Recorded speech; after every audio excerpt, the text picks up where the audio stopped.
Hi hello ನಮಸ್ಕಾರ, ಎಲ್ಲರೂ ಹೇಗಿದ್ದೀರಾ? Welcome back my YouTube channel. ಇವತ್ತು ನಾನು ನಿಮಗೆ ಶೇರ್ ಮಾಡ್ತಾ ಇದ್ದೀನಿ ಮಶ್ರೂಮ್ ಬಿರಿಯಾನಿ. ಒಂದೇ ಥರ ಬಿರಿಯಾನಿ ತಿಂದು ತಿಂದು ಬೇಜಾರಾಗಿದ್ದರೆ ನಾನಿವತ್ತು ನಿಮಗೆ ಸ್ಪೆಷಲ್ಲಾಗಿ ಟೇಸ್ಟಿಯಾಗಿ ಮಾಡಿ ತೋರಿಸ್ತಾ ಇದ್ದೀನಿ. ಯಾವ ರೀತಿ ಮಾಡೋದು ಅಂತ ನಾನಿವಾಗ ನಿಮಗೆ ಹೇಳ್ಕೊಡ್ತೀನಿ. ನಾನು ಮೊದಲಿಗೆ ಇಲ್ಲಿ 1/4 ಕಪ್ ಮೊಸರು, 1.5 ಸ್ಪೂನಷ್ಟು ಶುಂಠಿ ಬೆಳ್ಳುಳ್ಳಿ ಪೇಸ್ಟು, 2 ಈರುಳ್ಳಿ, 1 ಟೊಮೆಟೊ, 2ರಿಂದ 3 ಹಸಿಮೆಣಸಿನ್ಕಾಯಿ, ಪುದೀನ ಸೊಪ್ಪು, ಚಕ್ಕೆ, ಲವಂಗ, ಸ್ಟಾರ್ ಹೂವು, ಪಲಾವ್ ಎಲೆ ಮತ್ತು ಚಿಲ್ಲಿ ಪೌಡರ್, ಗರಂ ಮಸಾಲ, ಧನಿಯಾ ಪುಡಿ, ಫ್ರೆಶ್ ಆಗಿರೋ ಮಶ್ರೂಮ್ನ ನೀಟಾಗಿ ತೊಳೆದು ಎತ್ತಿಟ್ಕೊಂಡಿದ್ದೀನಿ.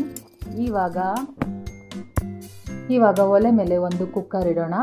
2ರಿಂದ 3 ಸ್ಪೂನು ಆಯಿಲ್, ಇನ್ನೂ ನಿಮ್ಗೆ ಬೇಕಾದರೆ ಇನ್ನೂ ಸ್ವಲ್ಪ ಜಾಸ್ತಿನೇ ಆಯಿಲ್ನ ಹಾಕ್ಕೋಬೋದು.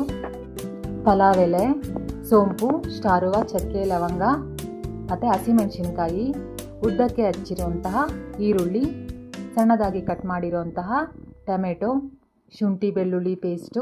ನಾವು ಯಾವುದೇ ಬಿರಿಯಾನಿ ಮಾಡಬೇಕಾದ್ರೂ ಶುಂಠಿ ಬೆಳ್ಳುಳ್ಳಿ ಪೇಸ್ಟು ತುಂಬಾ ಟೇಸ್ಟಿ ಕೊಡುತ್ತೆ.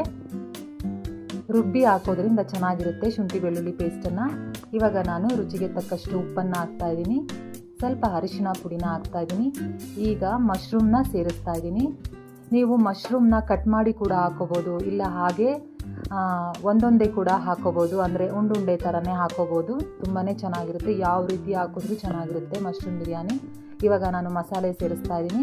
ಚಿಲ್ಲಿ ಪೌಡರ್, ಧನಿಯಾ ಪುಡಿ, ಗರಂ ಮಸಾಲ ಇವುಗಳನ್ನು ಸೇರಿಸಿ 2ರಿಂದ 3 ನಿಮಿಷ ಆದರೂ ನಾವು ಫ್ರೈ ಮಾಡೋಣ. ಫ್ರೈ ಆದಮೇಲೆ ಮೊಸರನ್ನ ಹಾಕ್ತಾಯಿದ್ದೀನಿ ನಾನೀಗ.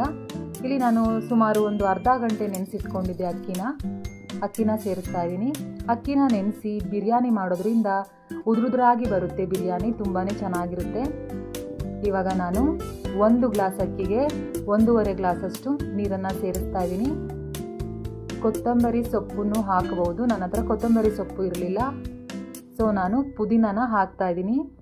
ಹಾಕಿ ಕುಕ್ಕರ್ ಮುಚ್ಚಳನ ಮುಚ್ಚಿ 1 ವಿಷಲ್ನ ಕೂಗಿಸಿದ ನಂತರ ನೋಡಿ ಎಷ್ಟು ಸೂಪರಾಗಿರೋ ಬಿರಿಯಾನಿ ನಿಮಗೆ ಕಾಣಿಸ್ತಾ ಇದೆ.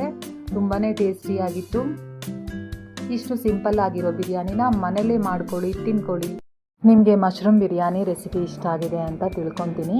ಇನ್ನಷ್ಟು ಈಸಿ ರೆಸಿಪಿಗಾಗಿ ನನ್ನ ಚಾನಲ್ಗೆ ಸಬ್ಸ್ಕ್ರೈಬ್ ಆಗಿ, ಲೈಕ್ ಮಾಡಿ, ಶೇರ್ ಮಾಡಿ, ಕಮೆಂಟ್ ಮಾಡಿ. Thank you.